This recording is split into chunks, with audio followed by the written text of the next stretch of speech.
साथीहरु नमस्ते। तपाईहरुलाई स्वागत छ मेरो छोटो ब्लगमा। अनि यहाँ चाहिँ हामी कानेपोखरी र पथरी शनिश्चरी जोड्ने पुलमा उभिरहेका छौं र यहाँ तपाईहरुले देख्न सक्नुहुन्छ यो अहिले हालसालै लेटेस्ट भाइरल काँसको झाडी फुलै फुल भएको तपाईहरुले देख्न सक्नुहुन्छ। यो साइडमा पनि निकै नै छ है। अब सर तपाईहरुलाई म छोटकरीमा यो देखाउने छु। पुलमाथिदेखि दक्षिणपट्टि भाग हो, परसम्म छ, देख्न सक्नुहुन्छ, हेर्न सक्नुहुन्छ। एकदमै मजाले यो फुलहरू फुलेका छन्। यो काँसको फुल हो स्पेशली।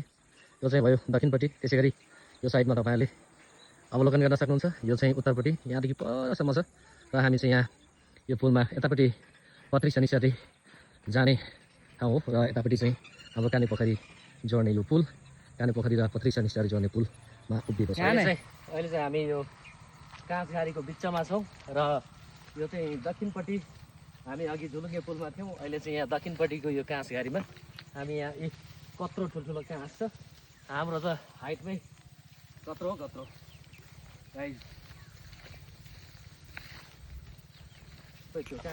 आउँदैछ अब हराइन्छ क्या साथीहरू। मेरो मिनी ब्लगमा तपाईहरुलाई फेरि पनि यहाँ काँसघारीमा स्वागत छ।